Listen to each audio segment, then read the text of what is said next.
20 টাকা করে মনে হয়। 40 টাকা রাখ না।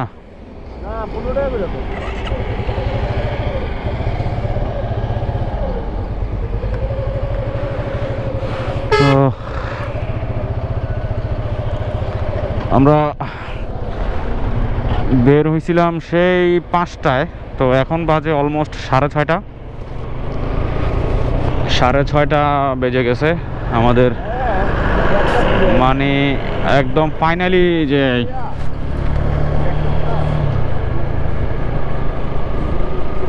যে আমাদের জার্নি স্টার্ট, যেখান থেকে আমরা সবসময় জার্নি স্টার্ট করি, তেল লোড করি, ওইখান থেকে আসলে আমরা এখন জার্নি স্টার্ট করলাম মাত্র। বাজে হলো 6:30, সকাল হয়ে গেছে, মোটামুটি সকাল হয়েই গেছে বলা যায়। আমি চোখে কি তেমন কিছু দেখতেছি না, সব কুয়াশা, ভাইজার একদম গোলা হয়ে গেছে, আর একদম বৃষ্টির মতো পড়তেছে, কুয়াশা একদম বৃষ্টির মতো। যেমন কোনো আমার বাম পাশে প্রচুর লোড বলতে ব্যাগ আছে অনেক, কিন্তু ব্যাগগুলো হালকা।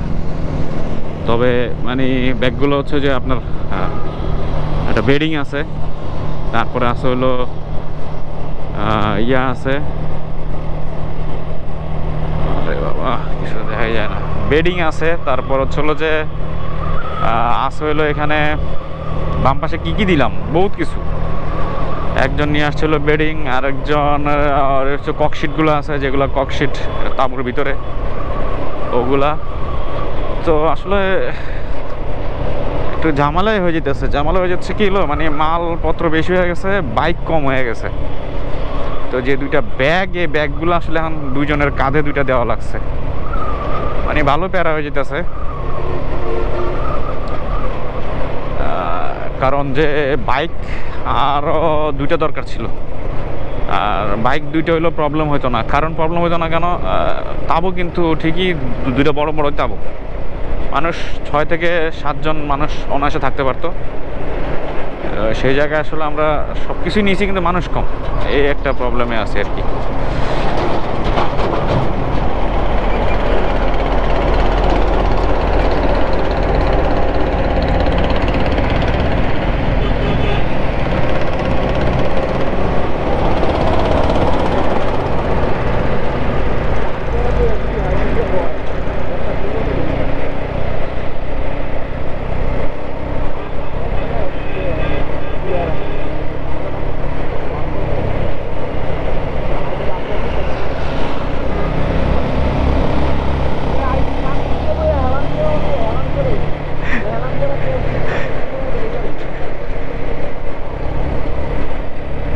আসলে ক্যাম্পিংটা বাইক দিয়ে ক্যাম্পিং করা যায়, বাইক দিয়ে ক্যাম্পিং প্রবলেম হয় না, কিন্তু প্রবলেমটা হয় হলো যখন পিলিয়ন চলে আসে।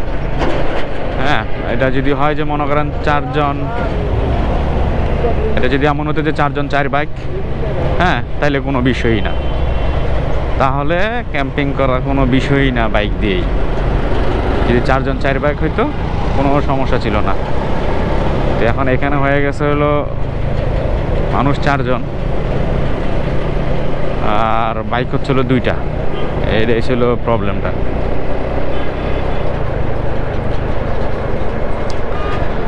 তো যাই হোক, আসি হলো এটা কি বলে, এটা সানারপাড়, কাশপুরের কাছাকাছি। তো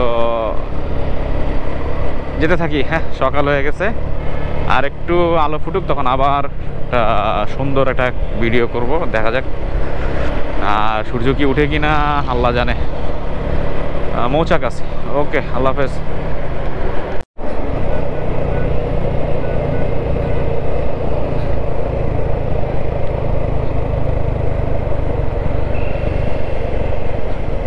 চলে আসলাম মেঘনা সেতু টোল প্লাজার সামনে। মানে একদম পুরা মনে হয় যে বৃষ্টির মৌসুম, এমন একটা অবস্থা, বৃষ্টির মতো বৃষ্টি পড়তেছে, একরকম কুয়াশাটা একরকম বৃষ্টির মতো পড়তেছে। আর এখন উঠে যাচ্ছে হলো ইয়াতে, মেঘনা সেতুতে। দৌড়ে থেমা থেমা লাভ নাকি, মাত্র এসে 20 কিলো। আইতে থাকুক আর আইতে থাকুক আর এমনি এমনি আইতে থাকুক, আমরা যাই।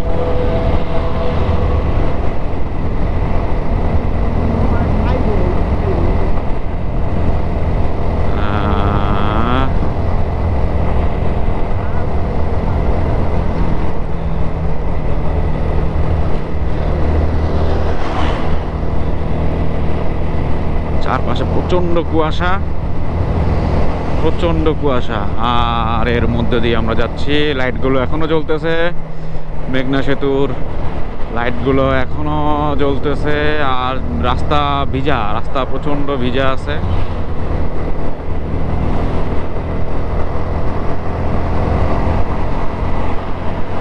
ওয়াও ওয়াও, সেই রকম একটা ভিউ পাওয়া যাচ্ছে, সেই রকম। ওফ,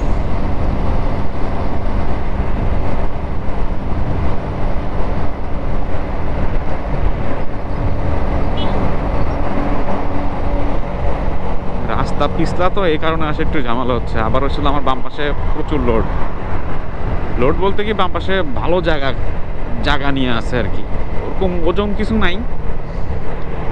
একটা বেডিং আছে, একটা 3টা ইয়ে আছে আর কি, যে ককশিটের ওজন তো কম এই, আর শুধু একটা একটা ওজনের ব্যাগ আছে, এর বেশি কিছু নাই। আর কিন্তু কথা হলো যে বামে প্রচুর জায়গা খায় আছে আমার, এই জন্য বামে বেশি আমি চাপতে পারতেছি না, বামে অনেক জায়গা রেখে আমার চালানো লাগতেছে। তো এটাই হলো অবস্থা। আলো যত ফুটবে ততই সুন্দর লাগবে আসলে। কুয়াশাগুলি দারুণ লাগতেছে, কুয়াশাতে একদম সকালবেলা আমরা চলে যাচ্ছি হলো ফেনীর উদ্দেশ্যে। এখন আমরা আসলে কোনখান দিয়ে যাব এটা হলো একটা ব্যাপার। আমরা কি এখন ইয়া দিয়ে যাব, নাকি ফেনী দিয়ে ঢুকবো, নাকি পুদুর বাজার দিয়ে ঢুকে যাব, এটাই হলো একটা বিষয়। হ্যাঁ, তবে ঠান্ডা যেরকম মনে করছিলাম আসলে ওইরকম ঠান্ডা লাগতেছে না। হ্যাঁ, যেরকম ঠান্ডা মনে করছিলাম ওইরকম ঠান্ডা আসলে লাগতেছে না, ক্লিয়ার। এদিকে আবার একদম, এদিকে সুন্দর, একদম ক্লিয়ার, এদিকে কোনো রকমের কোনো কুয়াশা পাচ্ছি না এদিকে, মানে মেঘনার পরে।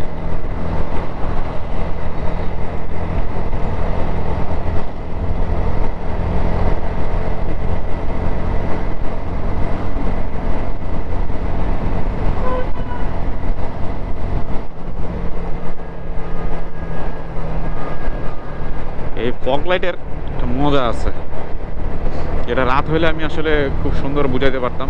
এখন দিনের বেলা তো সামনের গাড়িগুলো দেখা যায় যে লুকিং গ্লাসে দেখে ফেলতেছে, কিন্তু রাতের বেলা মজা হয়, আসল মজাটা রাতের বেলা। যখন মনে করেন যে ফগ লাইটের আমি যে ইয়াটা আর কি, ফগ লাইটের যে এই 5টা বা ডিপার যেটাই বলি আমি দেই, তখনই মনে করেন যে রাতের বেলা আসলে ওইভাবে বুঝতে পারে না আসলে পিছনে কি গাড়ি, ওই সব কিছু সাইড হয়ে যায়। হ্যাঁ, বাম পাশ থেকে ডান পাশ থেকে বাম পাশে ঢুকতে গেলেও আর পারে না। এটা একটা মজা আছে। এই আমার ফগ পাসটা ভালো, অনেক সময় আমি এটা ইউজ করলাম, এখন পর্যন্ত ইউজ করতেছি। এই দেখে কি একটা অবস্থা, দেখো এটা কোথা থেকে চলে আসলো, একটা হাইওয়ে রোডের মতো একটা এই অবস্থা। এগুলো যদি চলে আসে, আরে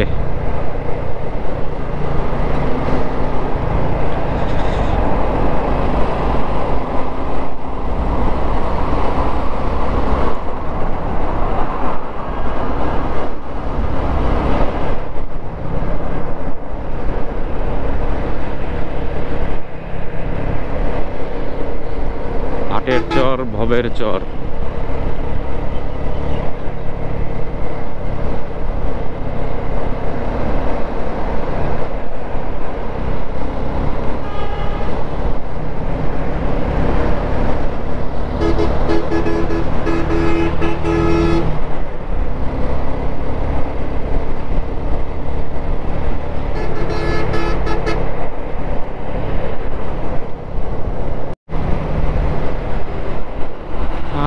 দাউদকান্দি পার হচ্ছি মেঘনার পরে।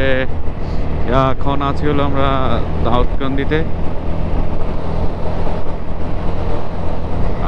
ভিডিও হচ্ছে কিনা দেখে নিলাম, দারুণ রাস্তা, দারুণ পরিবেশ। তবে এই যে ব্রিজের আশেপাশের যে সাইডগুলো, এখানেই যে একটু বেশি এই এই এই আবার কি অবস্থা আল্লাহ! এখানে যদি এই কুয়াশা, প্রচুর কুয়াশা, ঠান্ডা লাগতেছে প্রচুর। বুঝতে পারছি মেঘনা থেকে শুরু করে, কাশপুর থেকে শুরু করে মেঘনা পর্যন্ত এতটা কুয়াশা ছিল না, কারণও আছে। কারণ ছিল ওখানে একটু কারখানা একটু বেশি, ফ্যাক্টরি বেশি আছে ওইখানে,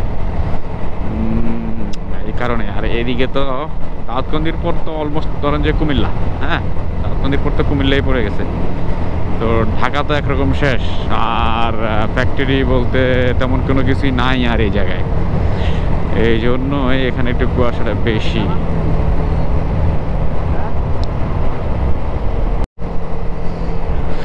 এদিকে তো একদম কাপাকাপি অবস্থা, একদম কাপাকাপি অবস্থা। এখানে চট্টগ্রাম আরও 180 কিলো, আমরা 50 কিলো আসছি। মানে কাশপুর ধরেন, মাতুয়াল বা সাইনবোর্ড যেটাই বলেন, ওখান থেকে আমরা 50 কিলো রাস্তা আসছি। আর এদিকের অবস্থা, আরে বাবা রে বাবা, প্রচুর ঠান্ডা। ক্যামেরাতে কতটুকু দেখা যাচ্ছে ঠিক জানি না, মানে খুবই ঠান্ডা লাগতেছে। আর কুয়াশা চারপাশে, প্রচুর কুয়াশা। আমার ভাইজার তো বারবার গলা যেতেছে, তবে উপভোগ্য, মানে এনজয় করতে পারবেন এরকমের ওয়েদার, এরকমের পরিবেশ। সবাই যখন ঘুমাচ্ছে, কম্বল মোড়া দিয়া ল্যাপের ভিতরে আছে, গরম শরীর, এই সময়ে আসলে আমরা আছি হলো এই যে বাইকে, ঠান্ডার মধ্যে বাইক চালাচ্ছি। এটা আসলে এক দৃষ্টিতে ভালো না, আবার যার নেশাই হলো ভ্রমণ করা, তার কাছে এটা আবার কিছুই না। তো সব মিলায় ঠিকঠাক আছি। চামটা রাস্তা, মানে ভালোই আসছি, অনেক দূরেই চলে আসছি, 51 কিলো। ওয়েদারটা জোস, দারুণ ওয়েদার। সকালবেলা রওনা দিয়েছি, এই সময় রওনা দেওয়ার মজাই অন্যরকম। হ্যাঁ, আপনি যদি কাছে কিনারে কোথাও যান, খুব ধারে কাছে কোথাও যান, যেমন যাচ্ছিল ফেনী, এখানে রাতে রওনা দেওয়াটা আসলে ওরকম বুদ্ধিমানের কাজ হবে না। এই জন্য আসলে ওইরকম রাতে রওনা দেই নাই। এই যে চলে আসছি ইলিয়টগঞ্জ, মানে ইলিয়টগঞ্জ 52 কিলো, চলে আসলাম ইলিয়টগঞ্জ। খারাপ লাগে নাই, একদমই ক্লান্তি লাগতেছে না। রাতে ঘুমাইছিও কিছুক্ষণ, 3 ঘন্টা 3.5 ঘন্টার মতো ঘুমাইছি। ওই ঘুমটা খুব ভালো কাজে দিচ্ছে, খুব একটা ভালো রিফ্রেশমেন্ট একটা পাওয়া গেছে। আর এরপরই তো ভালো একটা ঠান্ডা ওয়েদারে বাইক নিয়ে দৌড় দিচ্ছি এখন ফেনীর উদ্দেশ্যে, যাব হলো মুসাপুর। পিছনে আমার আছে হলো আরেকটা Gixxer, same to same colour bike, ওটা চালাচ্ছিল রিমন। রস খুঁজতেছি, রস, কিন্তু রস তো পাচ্ছি না। রস মনে হয় না পাবো, রস মনে হয় না পাওয়া যাবে রস। যাই হোক, রস পাই না পাই সেটাই ছিল পরের বিষয়। তবে ওইখানে পাওয়ার সম্ভাবনা আছে, হ্যাঁ, ওখানে সম্ভাবনা আছে।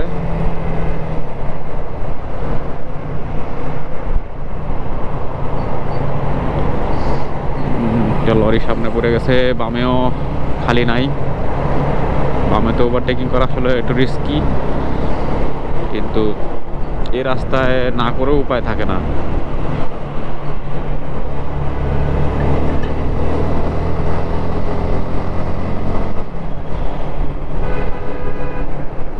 করোলা, জি করোলা।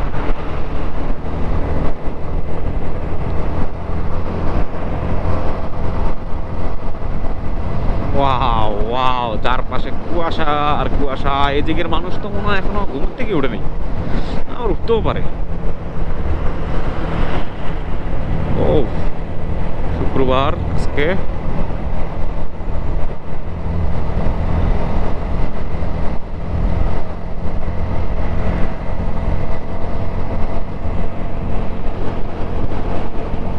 একটু পরে এটা ব্রেক দিব। যেহেতু 55 কিলো চালিয়ে ফেলেছি, একটা ব্রেক বানতা হে। যেহেতু পিলিয়নগুলো আসলে ব্যাগ নিয়ে বসে আছে, একটু টাফ তাদের জন্য, ব্যাগগুলো ওজন, তো এই জন্য একটু ব্রেক দিব। 10-15 মিনিটের একটা ব্রেক দেওয়া যায়। ঠিক আছে।